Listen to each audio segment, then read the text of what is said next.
Hello everyone. आज के class में हम लोग डिस्कस करेंगे एक बहुत मोस्ट इम्पॉर्टेंट टॉपिक जो लगभग बराबर चर्चा में बना रहता है, और उसके अलावा आप इससे रिलेटेड क्वेश्चंस मेंस के एग्ज़ाम में भी अक्सर किसी न किसी रूप में आ जाता है। इस वर्ष के लिए भी ये काफ़ी इम्पॉर्टेंट टॉपिक है। चीन का जो बेल्ट एंड रोड इनिशिएटिव है, जिसको BRI के नाम से जाना जाता है, उसी से रिलेटेड ये क्वेश्चन है। तो प्रश्न है कि चीन की जो बेल्ट एंड रोड इनिशिएटिव है यानी BRI, ये केवल आर्थिक परियोजना नहीं बल्कि भू राजनैतिक रणनीति है। विश्लेषण कीजिए। चीन की जो महत्वाकांक्षाएं हैं, उस महत्वाकांक्षा का ये जीता जागता एक बहुत शानदार उदाहरण है, और जिस पर चाइना बहुत गहराई से काम कर रहा है, उस पर हमें इस पर चर्चा करना है। इसमें आप देख सकते हैं कि ये मात्र कोई एक रोड नहीं है। BRI ये अलग अलग देशों को कनेक्ट करने का एक माध्यम है, जिसके ज़रिए वो एशिया, अफ्रीका और यूरोपीय देशों के साथ में अपने को कनेक्ट करता है।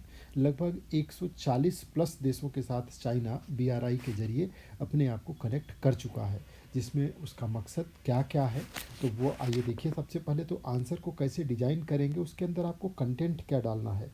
प्रश्न आपसे कहा कि BRI ये आर्थिक नहीं है, ये एक भू राजनीतिक रणनीति है।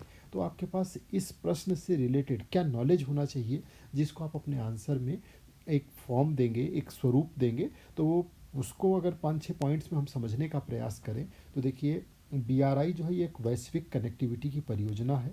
इसका जो उद्देश्य है वो सड़क से, रेल से, बंदरगाह से ऊर्जा नेटवर्क बना करके अपने व्यापार को, निवेश को बढ़ाना है। चीन का ये आर्थिक विस्तार है। इसके माध्यम से चीन जो अपने उत्पाद को नए बाजार, अतिरिक्त औद्योगिक क्षमता का उपयोग और सप्लाई चेन, इन सब पे नियंत्रण चाहता है। ये उसकी एक महत्वाकांक्षी परियोजनाओं में से एक है। उसके साथ ही साथ ये राजनैतिक प्रभाव बढ़ाना, इंफ्रास्ट्रक्चर और ऋण देने। चाइना क्या करता है, जो गरीब देश हैं उनको ऋण दे दिया।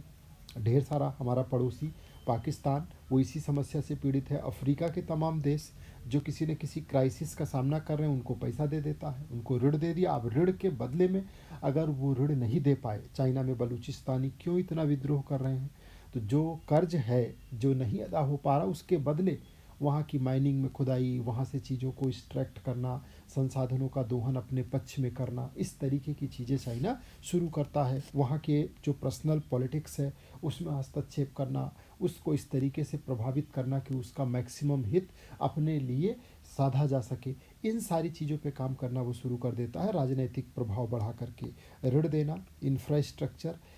कई देश आर्थिक रूप से चीन पे फिर निर्भर हो जाते हैं और उसका वो राजनीतिक उपयोग करता है। भारत के जो पड़ोसी देश हैं उसमें बराबर, चाहे वो मालदीव हो या फिर अभी हाल फिलहाल में नेपाल के साथ उसके संबंधों में इस तरीके का उतार चढ़ाव, बांग्लादेश के साथ में भी उतार चढ़ाव देखने को मिलता है। इसके साथ ही साथ रणनीतिक बंदरगाह और समुद्र पे नियंत्रण, इसकी एक ये इस योजना का एक महत्वपूर्ण बिंदु है। वो चाहता है कि किस तरीके से जो जितने बंदरगाह हैं उनको लीज पे ले लिया जाए। श्रीलंका के बंदरगाह, बांग्लादेश के बंदरगाह, और वहाँ से वो समुद्र समुद्र पे नियंत्रण। और जो पड़ोसी देश, जैसे भारत के संदर्भ में भारत की जितनी रणनीतिक तैयारी है उसको कंट्रोल करना, उसको समझना, उसमें हस्तक्षेप करना इनडायरेक्टली, इन सारी चीज़ों के लिए वो इस रणनीति का उपयोग करता है। हिंद महासागर सहित कई बंदरगाह निर्माण में चीन की नौसैनिक पहुँचे, और समुद्री जो सुरक्षा है उसमें उन्होंने क्या किया कि दूसरे देशों की समुद्री सुरक्षा खतरे में पड़ती है और उन्होंने अपनी समुद्री सुरक्षा को मजबूत किया, और इससे वो आंतरिक जो है दबाव बनाने में सफल हो रहा है। इसके अलावा जो डेप्थ वाली ट्रैप है, ये एक शानदार इसका एग्जाम्पल है। पाकिस्तान इसका एग्जाम्पल, अफ्रीका के कई देश हैं कि भारी जो है चीनी ऋण के कारण फिर वो आर्थिक दबाव बनता है, जिससे चीन को दीर्घकालिक रणनीतिक लाभ मिल सकता है और मिल रहा है, और लेने की उसकी पूरी एक रणनीति का ये हिस्सा है। भारत की सुरक्षा और संप्रभुता की चिंता, जो CPEC परियोजना है उसकी, वो पाकिस्तान अधिकृत कश्मीर से होकर के भी गुजर रही है, और जो POK से होकर गुजर रही है, तो इसमें भारत का विरोध भी इसमें है, और उसके साथ ही साथ वो इसका बेनिफिट भी लेना चाहता है। पाकिस्तान उसको इस चीज़ के लिए ऑफ़र कर रहा है ताकि वो क्षेत्र जो विवादित क्षेत्र है उसमें एक तरीके का और अस्थायी स्थायित्व विवाद के स्वरूप में पैदा किया जा सके। अपनी संप्रभुता और क्षेत्रीय संतुलन के लिए भारत इसको खतरा मानता है और भारत इसलिए इस परियोजना का विशेष रूप से इस दृष्टिकोण से विरोध कर रहा है। अब अपने आंसर को कैसे हम स्वरूप देंगे उसको आइए समझते हैं कि आंसर लिखना कैसे है। तो आंसर में जो प्रश्न बनेगा कि चीन की बेल्ट एंड रोड इनिशिएटिव केवल आर्थिक परियोजना नहीं बल्कि भू रणनीतिक राजनैतिक रणनीति है, विश्लेषण कीजिए।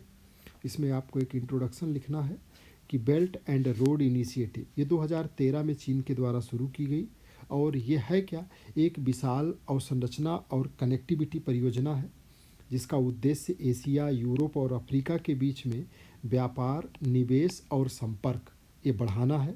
परंतु इसे केवल आर्थिक कार्यक्रम मानना पर्याप्त नहीं है, इसके पीछे कहीं ना कहीं उसकी साम्राज्यवादी नीति छिपी हुई है।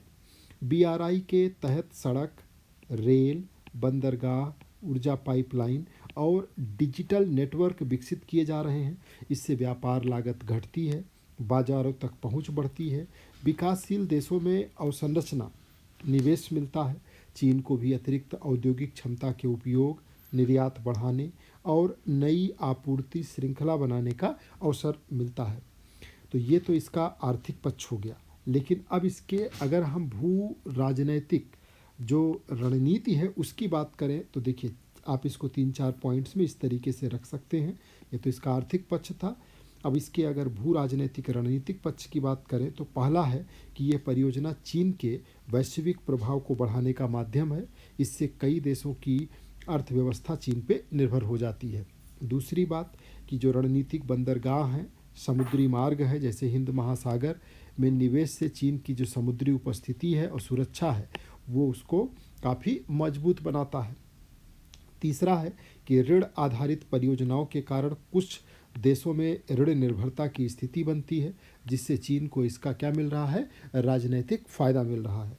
और चौथी बात कि चीन पाकिस्तान आर्थिक जो गलियारा है CPEC, ये जो प्रोजेक्ट है ये क्षेत्रीय असंतुलन को पैदा कर रहे हैं और जो क्षेत्रीय संतुलन है और भारत की संप्रभुता है दोनों के लिए विवाद पैदा करता है और भारत इसका विरोध करता है।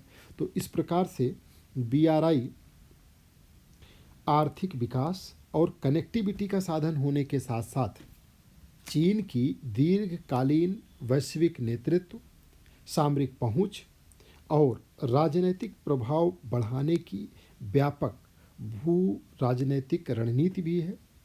तो अंत में एक लाइन ये लिख दीजिए कि इसे आर्थिक और सामरिक दोनों दृष्टिकोण से समझना आवश्यक है। ये सिर्फ आर्थिक नहीं है, इसके पीछे जो छुपा हुआ बिंदु है वो भू राजनीतिक रणनीति है, एक महत्वाकांक्षा के रूप में है, ताकि बाजार पर भी नियंत्रण बनाया जा सके।